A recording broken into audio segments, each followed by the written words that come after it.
Thank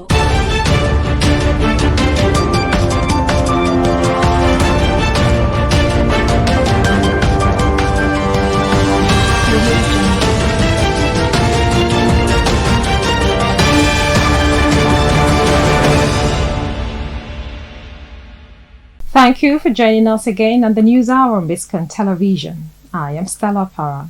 First, the headlines. On the national scene, scrap Niger Delta Ministry. Oil communities tell Tinubu. 127 Nigerians receive UK Chevening Commonwealth scholarships. In business news, NLC condemns police occupation of NURTW National Secretariat. On the foreign scene, situation in Gabon, West Africa, big issue for Europe, says European Union. And in the weather sports, Omwagege dreams gold ahead of qualifiers. Now the news in full. Oil and gas bearing communities of the Niger Delta region have called on President Bola Ahmed Tinubu to save the Niger Delta Development Commission (NDDC) from incessant financial crises by scrapping the Niger Delta Affairs Ministry. Speaking shortly after the announcement of the new NDDC board by President Tinubu in Port Harcourt, Rivers State, Joseph Ambakederimo, convener South-South Reawakening Group and chairman, Board of Trustees, Community Development Committees of Niger Delta oil and gas producing areas, said such decision was necessary to enable the NDDC to perform maximally within the context of available resources. He urged President Tinubu to domicile the NDDC in the office of the Secretary to the Government of the Federation, as it was before, for less political interference. The oil communities noted that in order to give the NDDC a sense of direction and avoid undue interference in its daily affairs, NDDC needs to be detached from the stranglehold of the ministry and its finances, directed to boost the treasury of the Commission. According to him, the 3% contribution from the oil and gas companies must be increased to 10%, while funds due to the NDDC from the share of ecological funds released to states should be increased from 50% to 70%, and an appreciable percentage of gas flare charge should be paid to the Commission. Ambakederimo called on President Tinubu to scrap the Ministry of Niger Delta Development because the ministry, since its creation 12 years ago, has failed woefully with no verifiable project traced to it, including having overlapping functions with the NDDC. Now, the Minister of Information and National Orientation, Mohammed Malagi, says Nigerians will soon begin to feel the positive impact of the removal of fuel subsidy. The minister stated this when he received Governor Omar Bago of Niger State in his office in Abuja. Malagi said the decision by President Bola Tinubu to remove petrol subsidy is for the good of the country. The minister further stated that the federal government has since saved money from the subsidy removal, which has been distributed to the states to cushion the economic impact of petrol subsidy removal. He said that the fuel subsidy that was removed was actually in the best interest of Nigerians, and the pain of the removal will be felt temporarily. The minister also expressed confidence in the Tinubu administration to actualize his 8-priority agenda for the benefit of Nigerians. In another story, the British government has awarded 127 Nigerians the prestigious Chevening and Commonwealth UK scholarships to study a wide range of master's degrees and PhD programs in 2023. The British High Commissioner Dr. Richard Montgomery congratulated beneficiaries who succeeded in securing a scholarship through the challenging application and interview process, according to a statement.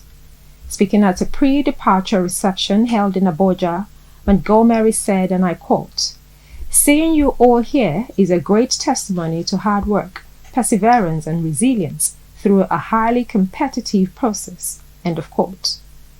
Chevening and Commonwealth scholarships are awarded to individuals who demonstrate intellectual ability, leadership potential, and a commitment to the development of their home country.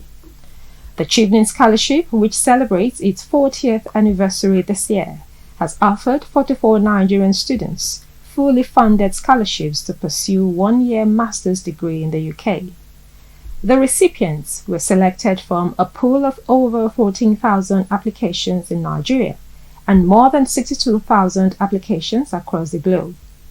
Approximately 1,500 alumni have benefited from the Chevening Scholarship in Nigeria. Up next is business news. Bring the details shortly.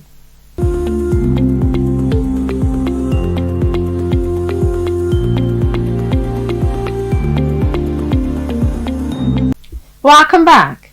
You're watching Biscon Television News. Now to business news. The Nigeria Labour Congress has condemned the occupation of the National Secretariat of the National Union of Road Transport Workers by thugs who were allegedly accompanied by policemen.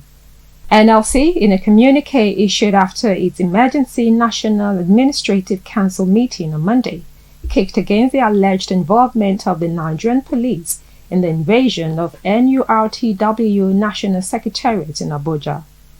The Labour body stated that the National Administrative Council acknowledged the recent history of the Nigeria Police involvement in the internal affairs of various unions, which it views as an infringement on the autonomy of union operations and a violation of the legal framework governing industrial relations.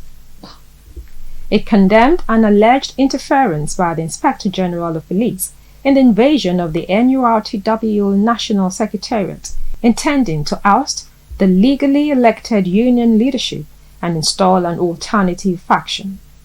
The NLC emphasized that President Tinubu, as a product of democracy, should clarify his stance and distance himself from any involvement in the incidents. You're still watching Biscon Television News. Up next is foreign news. Stay tuned.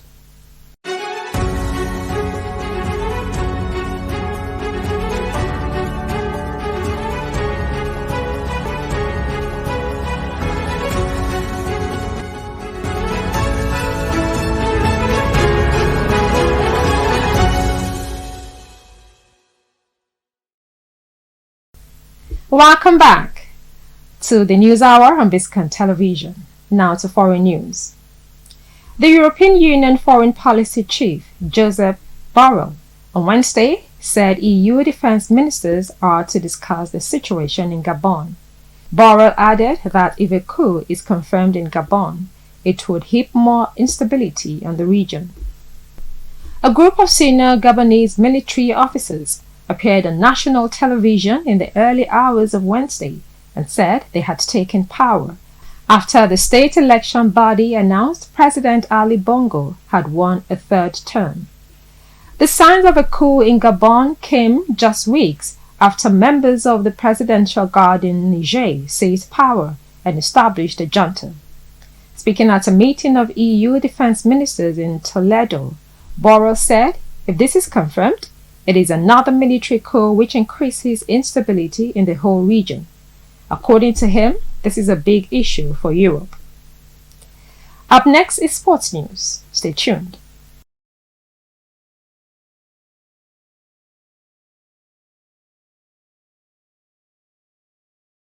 Welcome back to the News Hour on Biscon Television. Now to the weather sports.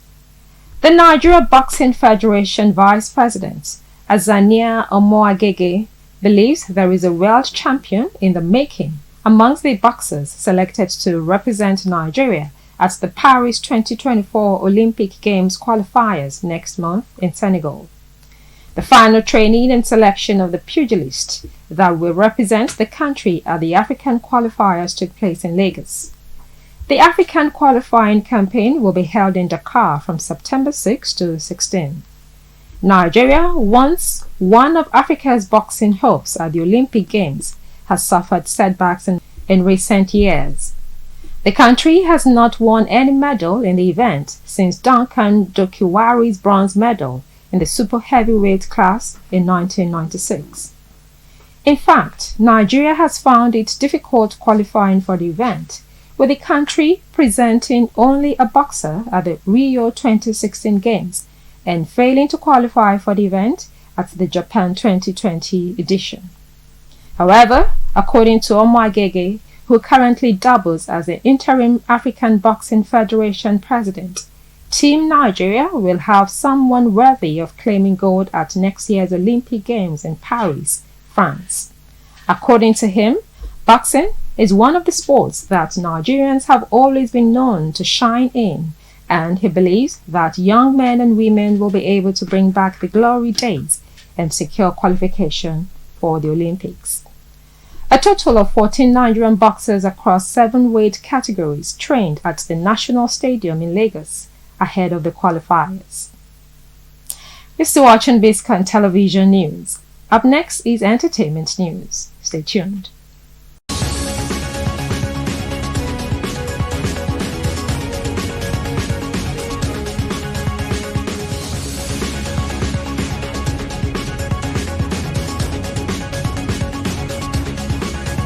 Welcome back. Now to entertainment news. Talented singer Stella'S opens up on the challenges that comes with being famous and successful, as she explains why she ditched Afrobeats for R&B. She spoke on while discussing with American rap artist Kendrick Lamar, as published in the latest volume of Interview magazine. Stella'S noted that being successful usually comes with its pressures and challenges, but she tries to navigate through them by simply being herself. The Grammy Award-winning artist also spoke on her passion for the R&B genre and how she had ditched Afrobeats for it. According to the songster, all she wanted to do with the R&B genre was to get a message out. She mentioned that everyone she had sought advice from about her chosen path advised her to do Afrobeats instead. Stella'S added that regardless of the advice, she refused to give up since making money wasn't her primary goal. And that's it for now on the News Hour on Biscon Television. Compiled and produced by Alakbeju Ajidaba. I am Stella Opara. Thank you for watching.